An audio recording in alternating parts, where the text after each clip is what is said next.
Hey guys, and welcome to another episode of You Pick the Loadout, I Play the Round. Today's loadout was picked by a gentleman called Trill, I won't give the surname away, and he's given me a Famas with a red dot sight, a Stubby grip, and an additional laser. He's also picked the pistol for me, which has been the FN57, and he's asked for a laser on that and a suppressor. Not got much unlocks with this, so I've gone for battle pack items. It's the laser light combo. I've just not used the light, and then used the QSW06 suppressor. He's also given me the med kit and the paddles, and so as usual I've kept RGO impact grenades, the Bowie knife, and the defensive upgrades. So onto some gameplay now, and we have some Rush, which I thought might be a nice change. I don't think I've done one of those. Sorry, it's been a while since I've uploaded one of these. I've had some personal stuff going on. I've been doing a lot of ESL, and so it's kind of nice to get one of these under the belt again. You'll also notice the sound a little bit different today. I broke the headset. I'm a headset killer. The connecting socket for the charger, I was using a wireless headset, is now rattling around somewhere in the ear cup, which is annoying. Excuse me. So yeah, into the gameplay, and you're seeing me pick up a few kills with the Famas at close range. I sort of think about it as a long-range shotgun. It doesn't have the distance of most of the other assault rifles, but at close range pretty much melts everything that comes up in front of me. Just speeding up through a bit of gameplay here, Rush has a lot of boring moments with nothing going on in between flags. But yeah, it melts people when they come up close to you. The other real problem I have with the Famas is the lack of ammunition. You saw earlier I had to pick up a random gun and end up with somebody's shotgun, for irony's sake from my earlier comments, just to compare. And you see they're struggling again with the range, having to switch to the pistol. But yeah, that is the big problem with it, is it runs out of ammo. The pistol, the FN57, I don't like pistols with suppressors. For some reason it just feels like it lowers a bit of the accuracy on it. It's not brilliant for my sort of play style, but as I always say with those of you who requested suppressed pistol loadouts, it's sorry, my voice is going. It's good for being covert. With the FN, what was useful was a large clip size.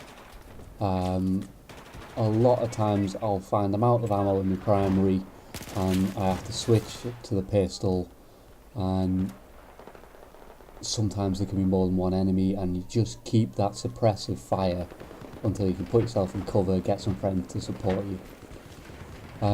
So that was nice. And then, as per usual, medback goes down pretty much everywhere I stop, and the defibrillators are always good for keeping your friends up around you, saving the tickets. This bit in here I quite like. I've got in early on the flag on the MCOM. I've started to destroy it, and you see someone complaining, is anyone even trying to protect them? They are, mate. I've just run in behind, and here they're all running. This is, I think, my secret to Rush, is they're all running in looking at the objective and aren't expecting me in these conference rooms, so I get them full sprint, and it's picked me up a nice couple of kills in this section. With this loadout for Rush, I don't deal much with the tanks. You saw me earlier spotting one. I can see there's one on my left. And I'm just kind of hiding from it. I don't want to confront it when I've just got a pea shooter, however brutal the Famas may be at times. And yeah, that's what I'm doing. So I'm just sneaking around the back. I'm picking it off. One thing I can say for the Famas is I do seem to get a higher than usual headshot kill ratio. I don't know if that's just avoid the tank there, caught me out.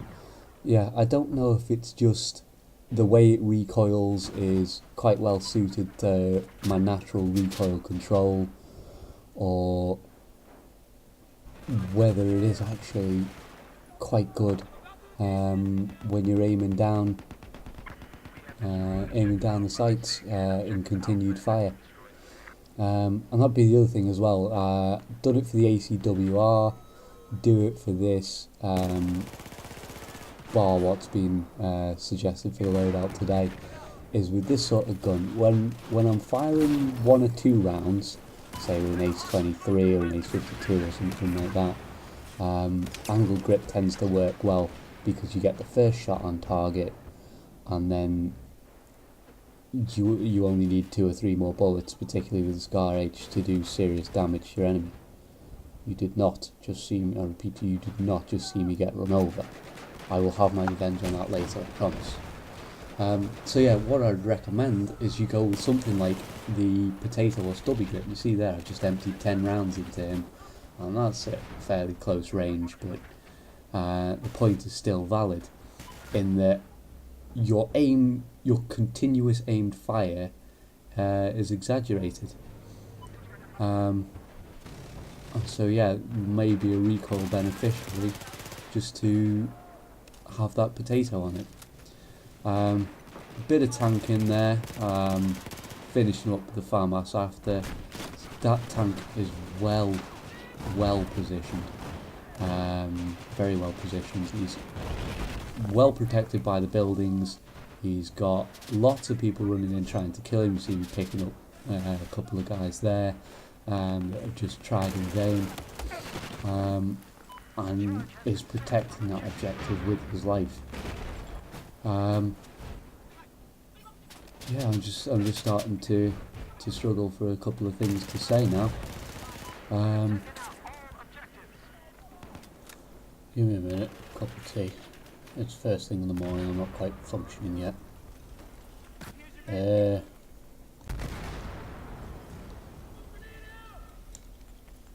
we go, come back and I thought of something. Turns out you did give me a stubby grip,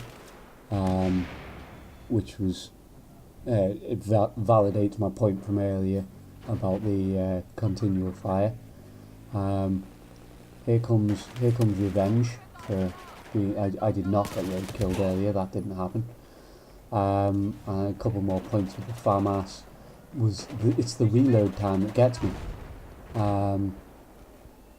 It just sucks almost as much as the F2000, which is new second assault one that's just come out. It's too long and it can really ruin a kill streak. So end of round, 23 for 9, fairly good going, I'm quite happy with that. I hope you enjoyed. Give a like and a subscribe, and send me a loadout if you want to see one.